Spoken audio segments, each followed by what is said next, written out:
for time. Any questions? Any questions on that at all? Everyone seems to have a basic idea of it. Yeah, all good. So if you give that space away, it's really don't give that space away. It's really hard for him to do too much, right? Most of the time, when people end up framing, they make silly choices. I think where they start like trying to push the guy or whatever. And look, now I've given him the space. This is the #1 thing he needs. He needs to get in there. Okay, so he tries to be back. Okay, another thing that they'll try and do is a lot of the time is put their weight onto your arms. Yeah, they'll sort of try and stack their weight. I'm not too bothered about this because he's not getting inside space. The other thing he'll do is they'll sometimes try and turn their arms out like this and pin your arms, right? More like with the Fonzie thumbs. Yeah, and put your weight on my bicep, on the crease of my biceps. Yeah. So when they get to here, this can be this is like scenario 2. Does he have inside control here? I would say he does, right? It's not a strict underhook, but a lot of people will be happy to try and pass up on this and they start stacking. And the reason being is they do have inside control, which is all the underhook really is. Underhook would be, almost like, you've got some kind of, or he could be arguably go the arm the other way. It goes back like he's almost like a platter.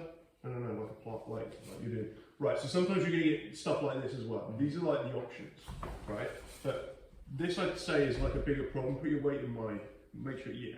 So we've got a scenario like this, okay? So I still want to get my arm back in and hide the inside space. So I've got caught here.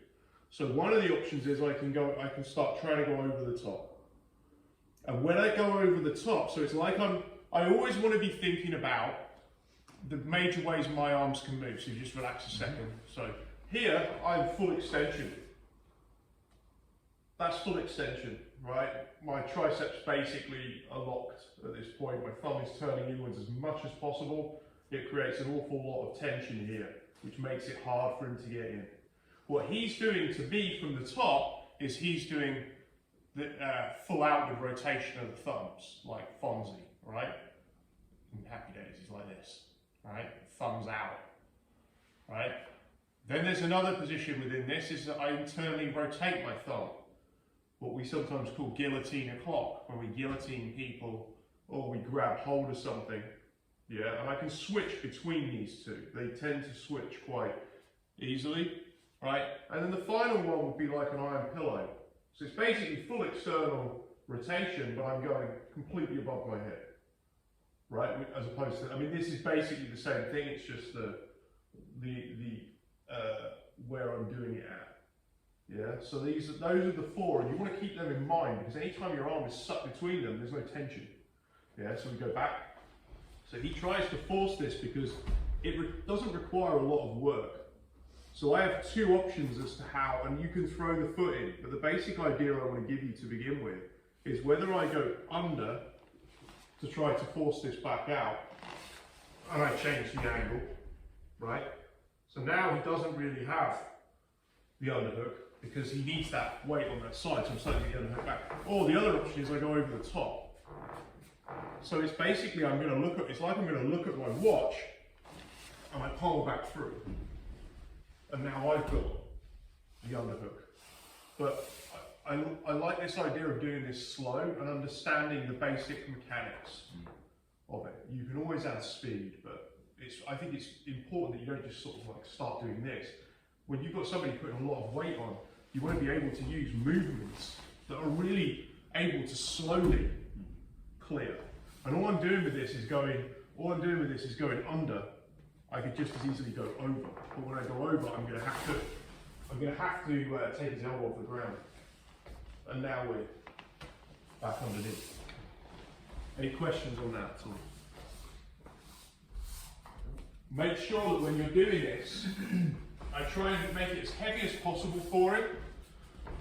But I'm not really fighting him, resisting. I just make it heavy. So he's flexing his feet in the dorsiflex. I put my elbows here, I turn my thumbs out, and I take my knees off the mat whenever I'm doing this. I just want it to be heavy for him. I'm not resisting really beyond this, apart from make it as heavy as possible. And then he's just going to play with getting that arm back underneath however he wants to do it. Yeah? You can go over, you can go under. Go with what you feel right is right.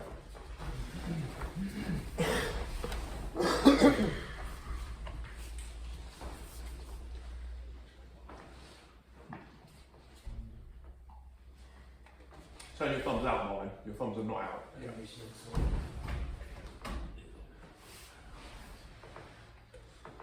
Turn to your side a bit more, Aaron, when you do this. You want to get your shoulder in the middle.